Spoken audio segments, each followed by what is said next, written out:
जितने ये जो सामने आ रहे हैं केसेस, उनमें अवेयरनेस आई है। पहले शायद लॉ नहीं था, अवेयरनेस नहीं थी, तो हमारे सामने केसेस नहीं आते थे। अब आए दिन रिपोर्ट्स होती हैं, चाहे वो पुलिस स्टेशंस में हो, चाहे वो एनजीओज के माध्यम से हो, या गवर्नमेंट में जो हमारा विमेन कमीशंस हैं, स्टेट में विमेन कमीशंस हैं। इसका मतलब लगता है कि अवेयरनेस आई है, इसलिए केसेस सामने ज्यादा आने लगे हैं। जहां तक महिलाएं अपने आप को असुरक्षित समझती हैं, मैं सोचती हूं कि उनको नहीं समझना चाहिए। कानून उनके लिए है, कानून अपना काम करेगा, लिहाजा कि एकजुट होके वो सामने आए। और जैसे भी जहां भी किसी के साथ जो होता है, तुरंत जितने केसेस दिल्ली में हुए, जो आज तक हम और आप बात कर रहे हैं, इसका हमारे सामने आए तो हम बात कर रहे हैं। अगर हम सोचे शायद इसके पीछे और भी केसेस हों, कृष्णा जी, तो हमें उसको भी, मैं समझती हूँ सारे आने चाहिए, चाहे जितने भी हों। लेकिन जो कानून है उसके तहत जो क्रिमिनल है, जो आदमी इस तरह की हरकतें करता है, उसको सजा मिलनी चाहिए। तभी करके एक समाज में डर होगा।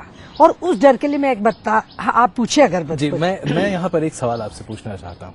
कानून हमारे देश में पहले भी थे, आज उससे ज्यादा कहीं सख्त हैं, लेकिन लोगों में कानून का डर नहीं है क्योंकि कानून का पालन नहीं हो रहा। दिक्कत यहीं पर है। मैं वही कहने जा रही थी कि कानून का पालन करने वाले हैं कौन, मुझे बताइए। ये कोई अंतरिक्ष से तो आने वाले लोग हैं नहीं। सरकारी तंत्र ही है, आपकी वो पुलिस महकमा ही है जिसको जांच करनी चाहिए, लेकिन जांच में वो भी समाज के ही एक अंग हैं। चाहे मैं हूं, या सरकारी तंत्र है, या सरकार है, या समाज है, हम सब मिलके इस भारत को बनाते हैं। कोई भी व्यक्ति अगर एक दूसरे पे दोष डाले तो मुझे लगता है ये अच्छी बात नहीं होगी। कारण इसका ये है कि जब सरकारी तंत्र काम नहीं करता, तो जहां हम जैसे लोगों को थोड़ा और सेंसिटिव होके उसके खिलाफ हमें तुरंत कार्रवाई करनी चाहिए। ऐसा होता कहाँ है, बताइए ना। आज एक पुलिस स्टेशन में एक महिला अगर अपना कंप्लेन लिखाने पहुंचती है, तो पहले जो जिल्लत उसे पुलिस स्टेशन में झेलनी पड़ती है, वो कहीं ज्यादा होती है जो जिल्लत वो पहले ही बाहर सड़क पर झेल चुकी होती है। उसी के लिए हमने जो बहुत पुलिस सेंसिटिव करने के लिए बहुत सारे प्रोग्राम शुरू किए, और दिल्ली में तो मैंने खुद किए कि पुलिस स्टेशन में सेंसिटाइज किया गया पुलिस को। दूसरी बात है, जो अब हम जो एक नई स्कीम ले, कानून अलग चीज है, जो स्कीम्स हमारे, जैसे मैंने सबला शुरू किया, Rajiv Gandhi empowerment adolescent girls, जो सबलाज हैं, ये एक तरह से समाज के जड़ तक पहुंचने वाली बच्चियां हैं जो 18 साल तक की हैं। और उनके साथ हमारे देश में करीब करीब 1.5 मिलियन इलेक्टेड वुमेन हैं, जिसमें पंचायती में है, हमारे लोकल बॉडीज में है, अर्बन एरियाज में है, प्लस जो हम लोग देखिए, इसमें कोई शक नहीं है कि आपके महकमे से तमाम ऐसी योजनाएं होती हैं जिसके कारणों से बहुत महिलाओं को फायदा हो रहा है, उसका लाभ मिला है। हाँ। इसमें कोई शक नहीं है, इस पर कोई दो विचार नहीं कर रहा। लेकिन आज जो सबसे बड़ी चीज है कि सड़क पर अगर कोई महिला निकलती है तो वो अपने आप को इतना असुरक्षित महसूस करती है। अभी सर्वे आया था, तमाम अखबारों में भी वो छपा, 90% महिलाएं दिल्ली में अपने आप को असुरक्षित महसूस करती हैं। खुद दिल्ली के मुख्यमंत्री जो कि महिला हैं, उनका बयान है कि उनकी बेटियां घर से बाहर निकलते समय डरती हैं। अब आप बताइए, अगर देश की राजधानी की स्थिति होगी तो पूरे देश में महिलाएं क्या करेंगी? मैं तो केवल एक ही बात उनसे कहना चाहूँ कि डरने की जरूरत नहीं है। आपको अवेयर होना चाहिए, और अगर ऐसा कहीं भी लगता है तुरंत कंप्लेन करनी चाहिए। अगर वो कंप्लेन नहीं होती है तो हमारे पास, मैंने जैसे बताया कि विमेन कमीशंस हैं, एनजीओज हैं, इतने ग्रुप्स हैं। ये जो केस दिल्ली में हुआ था, इस समय देखा पूरा देश, चारों ओर से महिलाएं नहीं बल्कि नौजवान साथी भी, बुजुर्ग भी, हमारे भाई भी, बहनें भी, सब निकल के आए। सबके मन में एक चीज थी कि ऐसा नहीं होना चाहिए। इसमें अब जरूरत है समाज की, क्योंकि हर महिला के पीछे अगर हम कहें कि पुलिस या उसकी सिक्योरिटी साथ साथ चले तो हो नहीं सकेगा। तो सिक्योरिटी कौन होगा? सिक्योरिटी हमारे समाज की जिम्मेवारी होगी। समाज के वो लोग जब सड़क पे चलते हैं तो अकेली महिला नहीं चल रही है।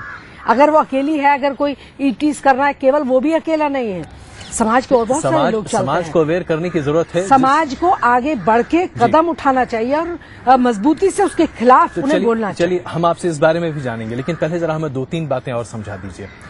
पुलिस को सेंसिटाइज करने की पहल कम से कम पिछले 20 सालों से लगातार हो रही है, लेकिन पुलिस में आज भी स्थिति जस की तस है। अगर हम दिल्ली की ही बात करें, अगर उस बस में जो गैंगरेप हुआ था उसी की बात करें, पुलिस अपने पीठ ठोकती हुई नजर आई थी। यहाँ तक कि आपने भी कहा था पुलिस ने अच्छा काम किया, इसमें कोई दो राय नहीं है, पुलिस ने अच्छा काम किया। जो बात हुई उस समय उनको सजा, जिन लोगों ने गलती की उन्हें सजा मिली, ये भी आपको मालूम है, उसको सजा मिली। और आगे से पुलिस भी समझी कि हमें अपनी जिम्मेवारी को ठीक से निभाना है। और जहां भी ऐसा है, मैं कहती हूँ पहले समाज को आगे आना चाहिए, समाज के साथ पुलिस को पहले क्यों नहीं आगे आना चाहिए? जहां समाज आगे, अगर पुलिस मान लीजिए वहां सिक्योरिटी में या वहां नहीं है, अगर पुलिस को कहीं दिखाई देती है हमारी वैन है 100 नंबर की पुलिस है, तुरंत अगर कोई व्यक्ति उसे कहता है उसको आगे आना चाहिए। अगर वो नहीं आती है तो फिर सजा पुलिस को मिलनी चाहिए। चलिए एक और एग्जाम्पल हम आपके सामने रखना चाहेंगे। हम पहले एनसीआर की बात करते हैं, फिर देश की बात अलग करते हैं। अभी जिस तरीके से वो गैंगरेप की बात हुई थी, 45 मिनट तक उस लड़की के साथ जघन्य अपराध होता रहा था, ठीक वैसे ही शिप्रा मॉल से 25 किलोमीटर तक एक ऑटो में एक लड़की के साथ तमाम बदसलूकी की जाती रही, उसका बलात्कार बाद में किया गया और करीब 1.5 घंटे तक उसके साथ ये दुष्कर्म होता रहा। 18 नाके उस लड़की ने ऑटो में क्रॉस किए, किसी ने नहीं देखा, किसी ने नहीं सुना। तो ऐसा अगर होता रहेगा कृष्णा जी, तो क्या वाकई में कोई कानून में विश्वास करेगा? आप इसमें क्या समझते हैं कि कानून की गलती है या समाज की गलती है या पुलिस की गलती, पुलिसिंग की गलती? कहीं ना कहीं इस बारे में तो आप मानेंगी। मैं हो सकता है कि इसमें उनकी ये गलती हो कि उनको वो ठीक से उसको विजुअली उसको देख नहीं पा रहे हैं, कहाँ क्या हो रहा है। उनको थोड़ा और मुस्तैद होना चाहिए और सख्त होना चाहिए। अगर कहीं ऐसा हो तो उनको हर ऑटो में, हर उसमें, तभी इन्होंने कहा कि फिल्म उतार दी गई गाड़ियों की, जो बहुत पहले से चल रहा था, लेकिन इस हादसे के बाद ये काम पुलिस ने अच्छा किया। लेकिन मेरे को ये भी मालूम है कि इसमें पुलिस भी हमारे समाज का ही एक अंग है, वो भी एक अपने आप को सामाजिक तौर पे, प्लस उनके पास से एक अख्तियार है, वो सरकारी तंत्र में है, उनके पास अधिकार है कि अगर ऐसा कहीं होता तो तुरंत अपना स्टेप वो आगे ले, बजाय किसी की शिकायत करने के। ऐसा होता देखते हैं। ऐसी जगहें हैं कृष्णा जी, खास करके अगर हम बात करें उत्तर प्रदेश में, मध्य प्रदेश में, थानों में महिलाओं के साथ बलात्कार हुए हैं। मानते हैं कि ये सामाजिक कुरीति है, लेकिन कहीं ना कहीं कार्रवाई होने में इतनी देर हो जाती है। अगर हम ये समझते हैं कि इस तरह की चीजें होती हैं तो उसके लिए भी स्टेप लिया गया है कि हमें थानों में महिला पुलिस अधिकारी राउंड दी क्लॉक रखने हैं।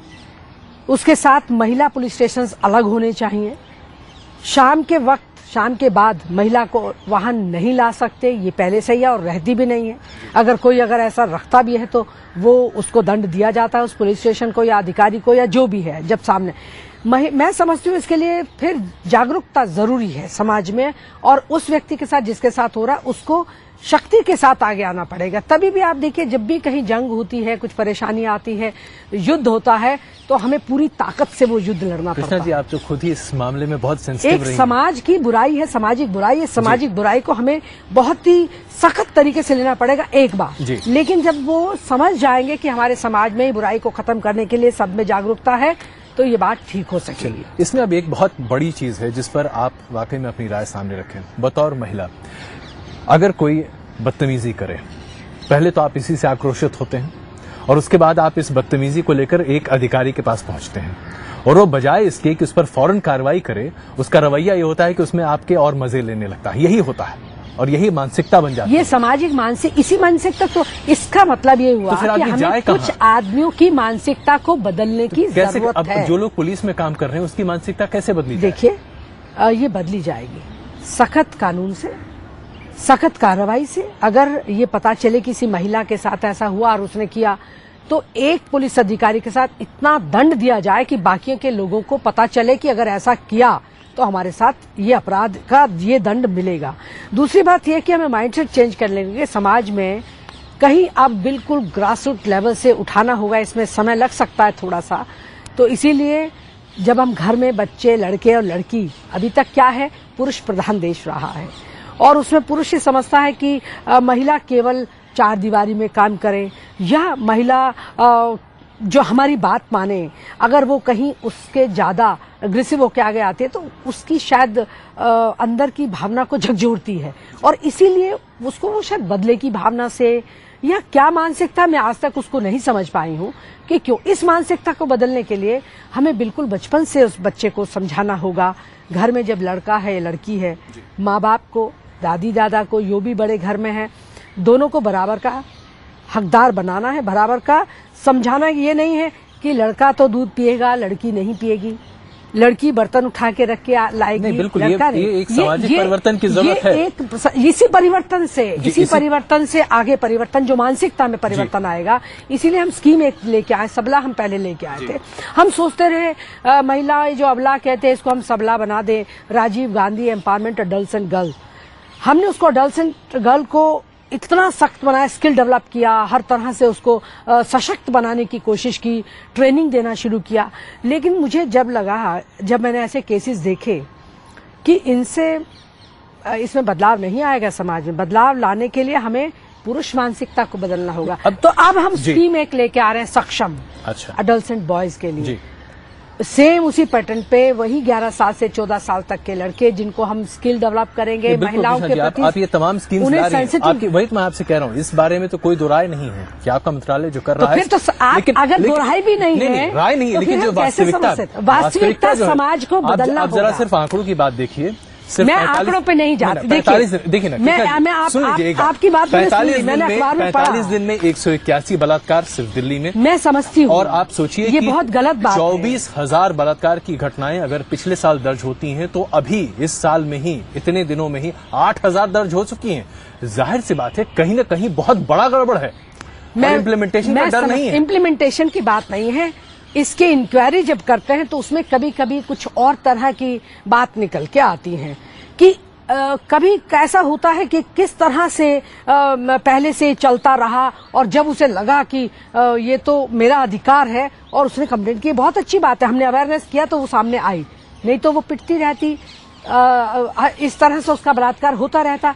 आज महिला अवेयर है, अपने अधिकार के लिए लड़ती है। इसके लिए मुझे खुशी भी है कि हमारे जो कानून बने हैं उसके बारे में जब उसे जागरूकता मिली, उसे अपने अधिकारों का पता चला, और इन्हीं अधिकारों की जागरूकता के लिए हमारी सरकारें, राज्य सरकारें या केंद्र सरकार अपना काम बाखूबी कर रही हैं। तमाम वारदातें हैं, हम पंजाब की ही आपको तमाम एग्जाम्पल्स बताएं। वहां पर क्या होता है कि आप पुलिस के सामने अपने केस रखना चाहें, इन्वेस्टिगेशन जो है वो महीनों तक चलती रहती है, महिलाएं अंततः खुदकुशी कर लेती हैं, और ऐसे एक आध नहीं 800 मामले दर्ज किए गए हैं पिछले 3 साल में। इसीलिए हमने बदलाव लाए हैं कि बहुत उसका जो कार्रवाई है वो एक बंद कमरे में इसको टाइम बाउंड और उसे बार बार बिल्कुल time bound. Fast track court इसीलिए शुरू करा है हमने, फास्ट ट्रैक कोर्ट इनके लिए शुरू किए हैं, और फास्ट ट्रैक कोर्ट में भी हम कह रहे हैं कि 3 महीने के अंदर अंदर ये सब काम पूरा होना चाहिए, और एक बार के बाद उसका बयान बार बार नहीं लिया जाए, उसको पब्लिकली या कोर्ट में सबके सामने उसे ना करा जाए। ये सारी बातों का हमने पूरा सोच विचार करके जो कानून में बदलाव किए हैं वो बिल्कुल किया। जिस तरह से हमने बच्चों का life protection of child from sexual offence, वो हम उसी तर्ज पे, और वो तो जेंडर न्यूट्रल है, इसमें हमने ये किया कि इसको फास्ट ट्रैक कोर्ट में लाके तुरंत अगर किसी ने गलती की है, बलात्कार के मामलों के लिए फास्ट ट्रैक कोर्ट होगा। बिल्कुल, ये बात सामने रखी गई है, ये चर्चा भी हुई है। लेकिन इस पर अमल होता दिखता है। हमारी जस्टिस वर्मा कमेटी ने भी इस बात को रखा, बिल्कुल अमल होगा, खास तौर से जितने जागरूकता महिलाओं में आई है, और मुझे लगता है सरकारें भी इसके लिए बहुत ही ध्यान से संवेदनशील है और ये बात मानती हैं कि हमें कोर्ट लाने चाहिए। कोर्ट हमारे कई तरह के बने, हमने कुछ ग्रामीण कोर्ट बनाए, कुछ शहरी, और मैं ये समझती हूँ कि हम सामाजिक, हमने जो national mission empowerment of women है जो भी मैंने क्रिएट किया था, 2010 में लॉन्च किया था, उसको भी हमने गांव-गांव में जाके वहीं की एक जो अधिकारी है वही कोर्ट पे आपकी पहल बहुत होती है। देखिए हम बार-बार पहल नहीं, उसका मैं रिजल्ट इम्प्लीमेंटेशन देखिए कृष्णा जी, तब किसी चीज में समय तो लगेगा। बिल्कुल मैं मान रहा हूँ। अब जो कानून की बात आप कर रहे हैं, कैबिनेट में इसी को लेकर विरोधाभास है। आप देख लीजिए 6 हफ्ते के भीतर उसे टेबल करना था, अभी तक वही नहीं हो पाया। हाल फिलहाल अभी उस पर कहीं न कहीं तमाम विरोध बनते चले जा रहे हैं। उसमें कंसेक्सुअल सेक्स का एज जो है वो 16 साल करने की बात को लेकर उस पर भी विरोध है। देखिए बात यह है कि जो उम्र 18 रखी गई है उसमें किसी की कंसेंट है कि नहीं है, कंसेंसुअल है कि नहीं है, उस बात को समझा नहीं जाना चाहिए। क्योंकि अगर 16 साल में हम 18 साल के व्यक्ति को या बच्चे को ये कहते हैं कि वो मेजर हुआ 18 के बाद, 18 से पहले तो इसका उसे समझ नहीं है, चाहे उसका फिजिकल कितना भी बॉडी में बदलाव आया, लेकिन कहीं हमारी सामाजिक शिक्षा, हमारी संस्कृति, हमारी स्कूलिंग एजुकेशन ऐसी होनी चाहिए कि उस बच्चे को ये पता चले कि मुझे इस समय में क्या करना है।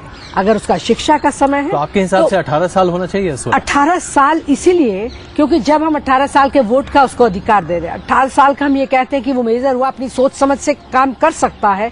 उससे नीचे जो हो सकता है कि वो किसी बहकावे में है, हो सकता है कि किस वजह से ये हो रहा है, तो इसलिए वो तो जुवेनाइल, फिर तो जुवेनाइल में चला जाता है। और जुवेनाइल में बहुत अच्छे तरीके से उनको समझाया जाता है और उसमें ऐसा नहीं है, हमारे पास जुवेनाइल होम है, CWC अपना काम करती है, उसके पीछे उसका पूरा हालात देखते क्यों ऐसा हो रहा है और फिर छोटी मोटी